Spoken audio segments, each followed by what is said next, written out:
il me semble extrêmement important et même indispensable de faire un bref aperçu sur la République de Guinée. La Guinée est le premier pays francophone qui a allumé en 1958 la flamme qui éclaira la route de la liberté, de la souveraineté, de l'indépendance pour plusieurs peuples africains.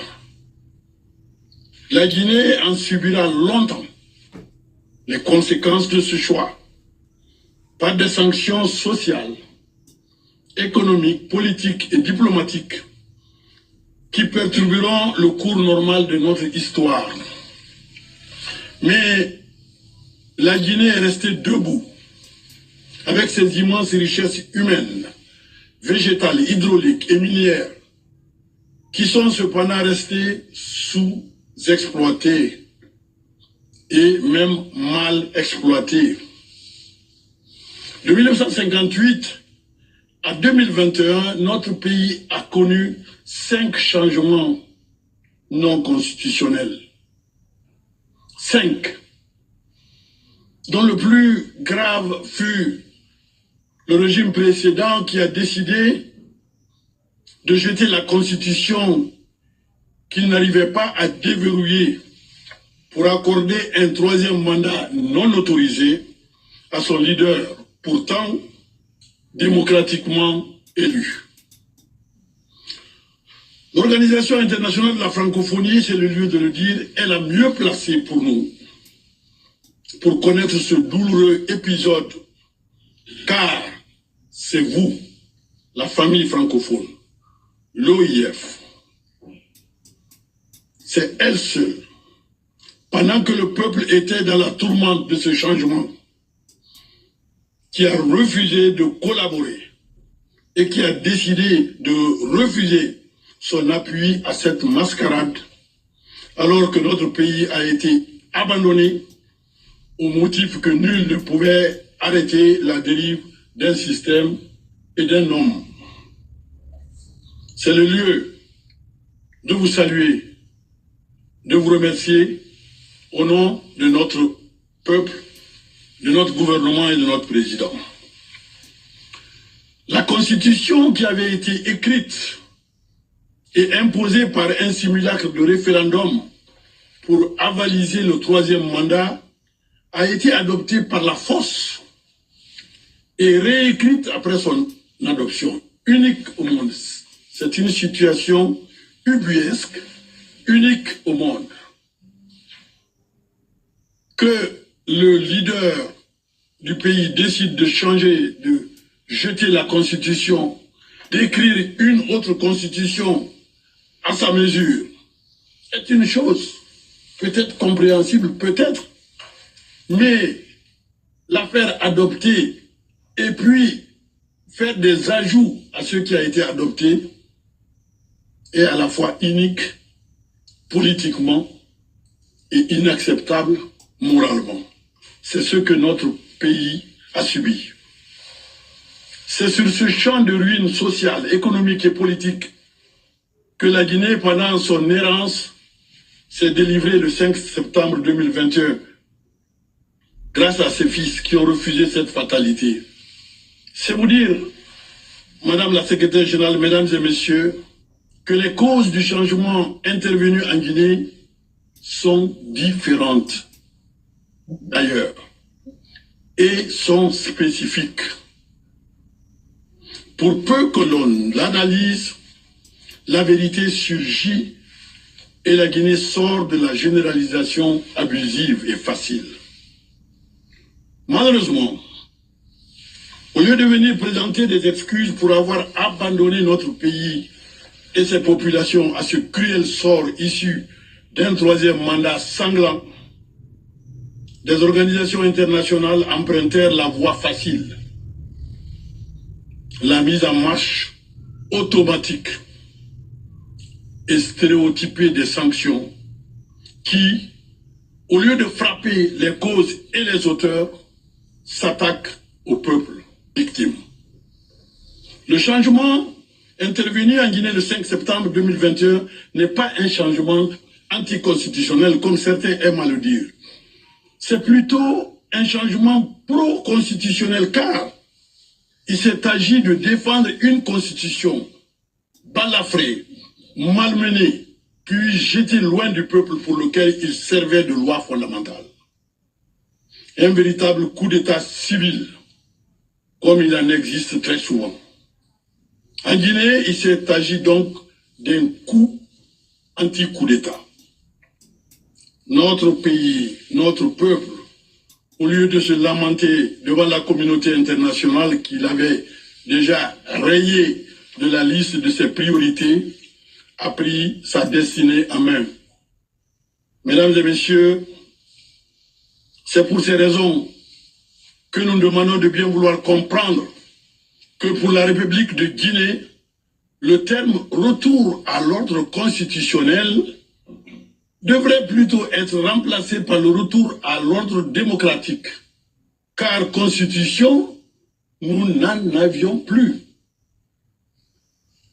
Bien entendu, l'ordre démocratique inclut la constitution que nous voulons cette fois-ci, sortie des entrailles des tréfonds de nos populations. Une constitution inviolable et résistant à la tentation des hommes. C'est tout un programme, mais cela est possible. En donnant la parole à la Guinée aujourd'hui, l'Organisation internationale de la francophonie qui travaille avec nous depuis 2022, sans bruit, mais dans l'efficacité totale, confirme sa qualité première. Et je vous en remercie, je vous en félicite. Celle de se mettre toujours du côté des populations, dont les responsables politiques et administratifs ne sont que des mandataires. Depuis le 5 septembre, le président de la République de Guinée a fixé le cap pour faire de la République de Guinée un pays au service de ses populations et reposant sur le trépied social, économique et politique. Pilier social. Il s'agit de recoudre et renforcer le tissu social déchiré par le clientélisme politique. Ceci s'est matérialisé par l'organisation des assises nationales à l'intérieur comme à l'extérieur du pays, dans toutes les ambassades, dans tous les pays, par l'organisation du dialogue interguinéen inclusif qui a réuni toutes les composantes de la société guinéenne sans exclusive.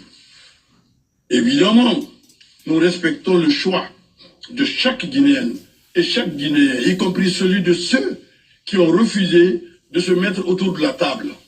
Une table nationale qui reste en permanence disponible, car la vie des nations se construit par le dialogue et le vivre ensemble, pas à pas. Le pilier économique. Qui comprendrait ici, mesdames et messieurs, que le pays, la Guinée, détenant le plus grand gisement de fer au monde, détenant le tiers de la bauxite dans le monde, ayant un sous-sol regorgeant d'or, de diamants et autres métaux précieux, château d'eau de l'Afrique de l'Ouest, dans lequel prennent source plusieurs fleuves, dont le Niger, le Sénégal et le fleuve Gambie, qui comprendrait que ce pays manquerait jusqu'au 5 septembre 2021 de routes, d'eau, d'électricité. Rien ne sert de courir vers le rétablissement de l'ancien ordre de pillage des ressources et de corruption qui ont mis à genoux notre pays. Mesdames et messieurs, travaillez avec nous, nous vous en faisons confiance. Travaillez avec nous afin de fonder cette fois-ci un État vertueux, comme le souhaitent les Guinéens et leur président. Le pilier politique. La ligne politique de notre gouvernement est aussi basée sur le dialogue avec les divers acteurs politiques et sociaux du pays. Le président de la République, dans son message de Nouvel An, a lancé une fois de plus un appel à tous les acteurs. La plupart ont répondu favorablement. D'autres ne l'ont pas fait encore. Le gouvernement respecte leur choix et leur garde la porte toujours ouverte. Mais je dois dire une chose importante. Notre pays qui a vécu dans la prévarication, dans la corruption pendant de longues années, a vu un phénomène très simple. Ceux qui ont dirigé le pays en tant que ministre, en tant que Premier ministre, se sont transformés subitement en leaders politiques. C'est un piège, mesdames et messieurs. Nous entendons dire, je suis persécuté parce que je suis politicien. Mais avant d'être politicien, qu'a-t-il été? Qu'a-t-il fait? L'inclusion est un paramètre au cœur de la fondation de notre État. C'est pourquoi le 27 février dernier, le président Doumbouya a nommé un Premier ministre. Un Premier ministre issu de la classe politique. Le nouveau gouvernement, et d'ailleurs comme les autres gouvernements qui ont suivi du président Doumbouya, intègre toutes les diversités et sensibilités représentatives de la société guinéenne. La société civile, des femmes à 20%, des hommes, des jeunes et les représentants de l'administration. Il est important de noter que lorsque le changement est intervenu en Guinée, le gouvernement, jusqu'à l'heure où je vous parle, ne contient aucun militaire d'actif. C'est un gouvernement composé de civils et de militaires retraités, pas de militaires en activité. Je tiens à le souligner. Mesdames et messieurs, je sais que notre organisation tient au respect des droits et des libertés fondamentaux. Nous y tenons. Je suis très heureux d'être ici parce que moi-même, j'ai consacré 40 années de ma vie à défendre les droits humains, les droits des femmes. 40 années à taper à toutes les portes, y compris à la porte de l'OIF, et je vous en remercie. Lutter contre les mutilations génitales féminines, pour lutter contre les violences faites aux femmes. Je sais donc plus que quiconque que ma place dans un gouvernement, c'est la place de celui qui défend, qui montre le chemin pour la défense des droits humains. Le gouvernement veille à garantir le plein respect et la pleine jouissance des droits et libertés fondamentaux à tous les Guinéens et à toutes les Guinéennes, y compris la liberté de la presse, l'accès à l'information, notamment sur Internet. Il est important de résister à la désinformation. Nous avons un tel flux d'informations que nous n'arrivons pas à faire la jonction et on nous fait avaler beaucoup de contre-vérités. La République de Guinée est ouverte à tous les médias internationaux. Tous les médias internationaux travaillent en Guinée dans la pleine liberté. Nous avons plus de 80 radios et télévisions qui travaillent en Guinée. Et je voudrais ouvrir une parenthèse pour saluer un de nos pays membres, la Suisse, la Confédération helvétique, qui a investi des millions de dollars dans la création, l'animation des radios rurales en Guinée. Ces radios rurales jouent un rôle extrêmement important dans notre pays. Ce sont ces radios qui parlent de l'agriculture, des droits humains, qui parlent des droits des femmes, qui parlent de l'eau, de l'alimentation, des soins aux enfants. Ces radios fonctionnent 100% en Guinée. Allez le vérifier. Il y a des radios aussi qui sont dans la pure politique et c'est leur droit qu'ils exercent en Guinée. Ils le font. Et ils se lèvent le matin pour ne faire que cela. Rien ne s'est passé. La Guinée, le gouvernement n'a pas daigné s'interférer. Mais, mesdames et messieurs, il y a une limite à la responsabilité de prendre en otage un pays et de le mettre sur le feu de la division ethnique, de la confrontation entre les différentes composantes.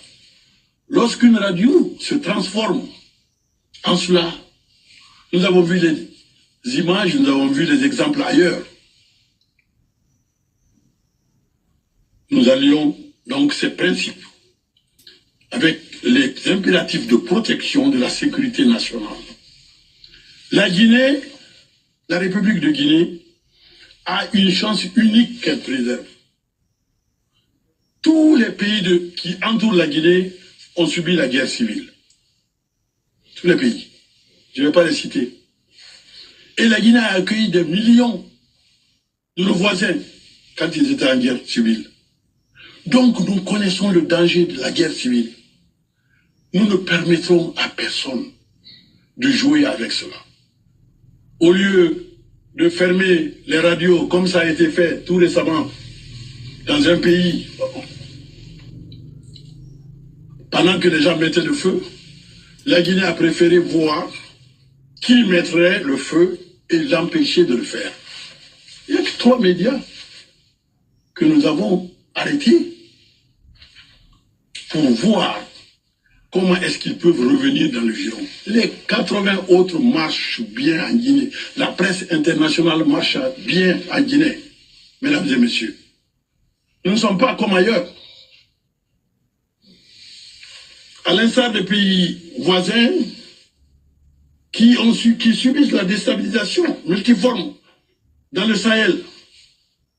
C'est pourquoi, quand ces menaces ont atteint un niveau critique, le gouvernement a dû prendre des mesures temporaires pour encadrer les autorisations de 3 médias. 3.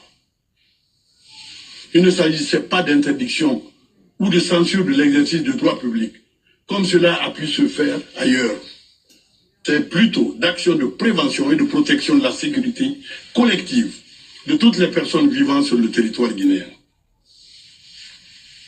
Certains ont dit qu'ils ont suspendu l'Internet. Jamais l'Internet n'a été suspendu en Guinée. Jamais. Ce que nous avons fait, comme certains, de pays d'entre nous ici, quand il y a une menace, nous avons arrêté des réseaux sociaux qui mettaient le feu à l'unité nationale, à notre vie. Mais cela est déjà derrière nous. Tout marche bien aujourd'hui. Par ailleurs, certains parmi nous qui suivent sans doute le procès des massacres du stade du 28 septembre 2009, mesdames et messieurs, vous devez beaucoup réfléchir sur le cas de la Guinée. Nous avons trop subi.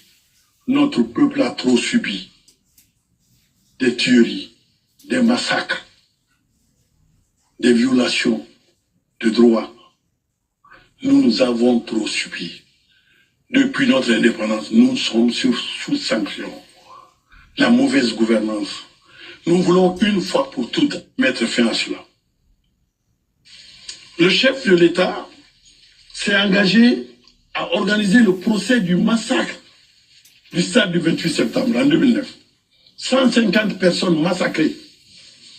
La communauté internationale nous a dit, faites le jugement, organisez, nous allons venir vous aider. Personne ne nous a aidés. Personne. Le chef de l'État a pris la décision d'organiser ce tribunal qui se déroule maintenant à Conakry, à ciel ouvert, à la radio, à la télévision, sur les réseaux sociaux. Tout a été payé par la Guinée. Tout. La communauté internationale qui nous précède de l'organiser n'a pas payé un franc. Mais est-ce que la communauté internationale est obligée de payer un franc? Non. Non. Ce sont des Guinéens qui ont massacré des Guinéens. Et c'est des Guinéens qui vont juger les Guinéens qui ont massacré les autres. Nous avons pris nos responsabilités. Ceux qui ont réclamé à corps et à cri la tenue de ce procès se sont érigés en simples spectateurs ou téléspectateurs du procès. Mesdames et messieurs, la Guinée avance. Nous faisons des réformes politiques, constitutionnelles, institutionnelles et électorales. Nous sommes en train de le faire. Avec vous d'ailleurs. Et vous êtes le témoin. Parce que vos experts sont dans nos murs. Comme vous le savez, en octobre 2022, le gouvernement guinéen a trouvé un compromis dynamique avec la CEDEAO. Nous avons refusé le clash avec la CEDEAO. Parce que la CEDEAO, c'est notre organisation. Comme l'OIF est notre organisation. La Guinée est membre fondateur de la CEDEAO. Donc nous avons eu une autre approche. Parler avec notre organisation. Mais, vous devez le savoir, cette organisation nous avait laissé tomber. On nous a laissé tomber. Et lorsque la Constitution a été jetée et le fichier électoral est devenu fou et magique, la CEDEAO et l'OIF sont venus en Guinée. L'OIF dit, votre fichier n'est pas bon. Nous allons le refaire en 6 mois, 7 mois. Le président d'alors a dit non, moi je veux mon 3e mandat.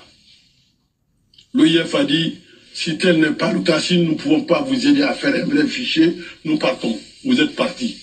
C'est tout à votre honneur, Madame la secrétaire générale. C'est tout à votre honneur. Vous êtes partis. La CEDEAO a dit qu'elle pouvait jouer à la prestidigitation électorale. C'est-à-dire qu'en une nuit, alors que 2 millions d'électeurs étaient flous, on ne savait pas où ils étaient. La CEDEAO a dit, de 19h à 6h du matin, je pourrais les retrouver et je pourrais les placer là où ils doivent être placés. Et le matin, ils l'ont fait. Ils ont dit, votre fichier est nettoyé, c'est bon, vous pouvez aller au vote. Bien sûr, le peuple n'est pas bête. Nous savions ce qui s'était passé. Rien n'a été fait par la CEDEAO. C'est la même CEDEAO qui, lorsque il y a eu le changement en Guinée, qui est revenu après pour dire, mais qu'est-ce qui se passe ici? Vous êtes suspendus et les sanctions ont commencé à tomber parce qu'il s'agit de cocher les cases. Voilà. Et on nous dit, dans 6 mois, revenez à la case départ. C'est-à-dire, dans 6 mois, ramener ceux qui ont changé la Constitution à leur place. Dans 6 mois. Nous avons dit non. Cette fois-ci, nous n'allons pas le faire. Nous allons travailler avec les organisations que vous êtes pour faire de la Guinée un pays qui va maintenant résister à ces choses. Nous en avons honte d'être comme ça. Alors que je devrais être ici en train de vous parler du grand projet que nous avons maintenant mis en place, notre gouvernement, le président Doumbouya. Nous avons renégocié le plus grand projet minier au monde. Aujourd'hui, le projet Simandou. Parce que nous avons dit que nous ne voudrions pas d'argent. Nous voulons que le peuple, les populations mangent leurs propriétés. Mais, puisque nous n'avons pas voulu sortir de la CEDEAO, nous avons subi, comme tout le monde, comme les autres, la même chose. Nous avons accepté cela. Un proverbe de chez moi dit, celui qui est parti au champ travailler gagne 10 sacs de riz. Celui qui s'est couché à la maison sous la couverture gagne 10 sacs de riz. Je préfère me coucher sous la couverture, me reposer. Sanctionner. Nous qui avons dit, c'est notre organisation, travaillons ensemble parce que vous-même, vous n'êtes pas. Tiens. Et cela a été entendu par la CEDEAO. Il y a une semaine, le président de la CEDEAO était en Guinée, le président de la commission. 2 buts. 1. Comment la CEDEAO peut reprendre sa place en Guinée? Mais 2. Comment la Guinée pourrait s'impliquer activement dans la réunification des membres de la CEDEAO? Parce qu'il y a 3 éléments qui sont partis. 3 pays sont sortis de la CEDEAO. Aujourd'hui, la Guinée est chargée de jouer ce rôle. Nous ne sommes pas un bon élève. Nous sommes le professeur de la classe qui ne veut pas que la classe se débloque. C'est ce rôle que nous jouons aujourd'hui. Et sur le plan constitutionnel, je ne vous apprends rien, mesdames et messieurs. Je ne vous apprends rien, vous le savez. La paresse intellectuelle fait que dans beaucoup de nos pays francophones, on a refusé de réfléchir, de trouver des textes qui sortent, et ce que j'appelle des entrailles de nos populations. Des textes qui sortent du vouloir, des vœux, des aspirations de nos populations.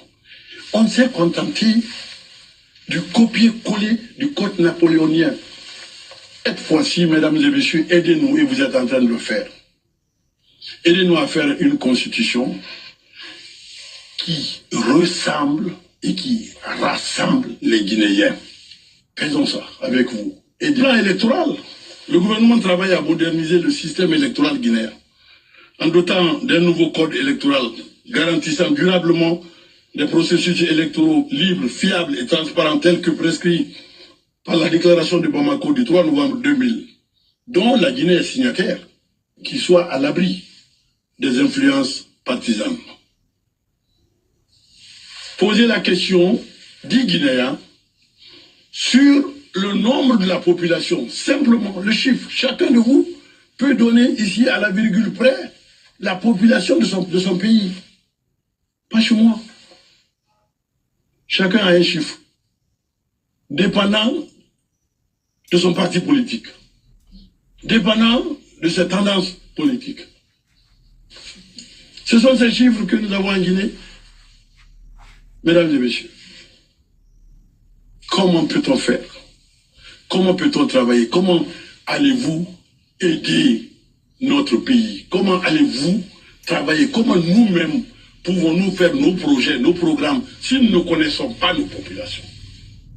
Le recensement, le RAVEC, le recensement, c'est d'abord pour cela, pour savoir combien nous sommes, combien d'enfants nous avons, combien de vieillards nous avons, combien de jeunes nous avons, combien de femmes nous avons, combien d'enfants nous avons, pour bâtir nos programmes. Ce n'est pas simplement pour faire des élections. S'il vous plaît, les élections, c'est extrêmement important. Mais le bonheur des peuples, des populations, est plus important que ça. Parce que les élections elles-mêmes sont là pour renforcer ce bonheur des populations. Beaucoup d'enfants, comme dans beaucoup de pays, aujourd'hui, grandissent sans être déclarés. Là où on a mal recensé les adultes, là on ne fait même pas allusion aux enfants. Il y en a qui n'existent pas sur le plan de l'état civil. C'est ce que nous voulons faire d'abord. Et je vais vous dire une chose, mesdames et messieurs, chers représentants, c'est nous qui pourrons le faire. Les hommes politiques, quand ils sont au pouvoir, c'est difficile qu'ils le fassent. Nous le ferons en âme et conscience pour notre pays. Aujourd'hui, nous sommes activement dans le processus de recensement administratif à vocation d'état civil. Tout est en place et nous avons commencé déjà. Le rythme de mise en œuvre de ces divers chantiers était bien tenu par le gouvernement. Nous y allions très bien. Et puis, soudain, est survenu ce que vous avez tous vu, l'explosion en décembre 2023 du plus grand dépôt de carburant du pays, dans la capitale Conakry. À 2 h du matin, tout le système de stockage et de distribution du carburant en Guinée a sauté en éclats. En une heure, tout est parti. Le pays s'est réveillé sans rien, sauf le carburant qui était dans les réservoirs des voitures. Et je voudrais remercier au nom du président le Sénégal, la Côte d'Ivoire, la Sierra Leone, qui se sont levés pour aider la Guinée à passer ce cap, qui est difficile à passer jusqu'à aujourd'hui. Nous allons prendre le carburant au Sénégal, nous allons prendre le carburant en Côte d'Ivoire pour venir mettre dans nos réservoirs. Jusqu'aujourd'hui. Cela a frappé l'économie de notre pays dans son cœur. Jusqu'à présent, le pays tourne au ralenti dans toutes ses activités. C'est le lieu d'ailleurs pour moi de réitérer la gratitude et les remerciements des autorités guinéennes à tous ces pays et amis, partenaires qui ont spontanément manifesté au peuple de Guinée leur solidarité et même dans ces circonstances. Je tiens à vous assurer qu'en dépit de ce cas de force majeure et d'autres contraintes, le gouvernement maintient son élan à remplir les objectifs de la refondation, conformément à la volonté et aux engagements du président de la République. Mais nous ne faisons pas cela pour les yeux doux de nos partenaires. Nous faisons cela d'abord pour nos populations. C'est ce que nous voulons. D'abord, restituer l'espoir et la prospérité à nos populations. Mesdames et messieurs, le président a pris le pouvoir dans des conditions où la démocratie était en ruine. Je vous l'ai dit, la ligne de mire qu'il a depuis tracée est d'endiguer à la racine les maux qui ont jalonné le parcours sinueux de la démocratie en Guinée. Dès lors, pour nous, la transition actuelle ne doit pas être un simple passage de témoin. Elle doit être plutôt l'occasion de bâtir des fondations politiques, institutionnelles et sociales du pays abîmé par tant de décennies de gouvernance hasardeuse et de pratiques aux antipodes de l'État ayant fracturé la société guinéenne. Depuis longtemps, les Guinéennes et les Guinéens rêvent et veulent d'un pays juste, débarrassé de la corruption, d'un État égalitaire et d'une société réconciliée, harmonieuse et solidaire. Pour le président, son devoir est de les leur donner. C'est pourquoi il a instruit le gouvernement d'orienter résolument son action vers la réalisation de conditions d'un ancrage durable de la vie politique apaisée, de la démocratie participative et inclusive, de l'état de droit et du respect des droits de l'homme en Guinée, sur la base des standards internationaux en la matière. C'est une œuvre de fondation d'un nouvel État, définitivement débarrassé des écueils. Nous ne souhaitons plus un système où un président de la République aura la latitude sans limite de modifier la Constitution à sa guise pour satisfaire ses appétits électoralistes individuels et son confort personnel. C'est le lieu pour moi, au nom du chef de l'État, de saluer à nouveau l'appui inestimable que l'OIF apporte à la Guinée depuis maintenant 2 ans. Et soyez les porte-parole auprès de vos chefs d'État et de vos gouvernements. Grâce à cela, l'OIF apporte à la Guinée depuis 2 ans cette assistance qui a pu faire avancer de nombreux chantiers. Je suis donc venu ici pour vous dire que, par respect pour l'OIF, nous avons accepté la sanction automatique de notre organisation. Nous avons accepté, à cause de ce respect, le message qu'elle nous a adressé à travers la résolution adoptée le 16 septembre 2021, lors de la 116e session extraordinaire du Conseil permanent de la francophonie. C'est pourquoi, depuis le début, nous n'avons pas voulu rompre le lien avec l'OIF. Au contraire, nous faisons tout pour demeurer dans la famille, notre famille, et pour retrouver notre place d'antan. Ne nous laissez pas en dehors de la famille. Ne mettez pas un enfant de la famille hors de la concession, alors qu'il fait nuit, alors qu'il y a des hyènes, alors qu'il y a des serpents dehors, alors qu'il fait froid, et vous fermez la porte de la concession. Et vous dites à l'enfant, quand tu te trouves débrouillé, tu rentreras dans cette famille. Comment rentrera-t-il? Il ne pourra pas.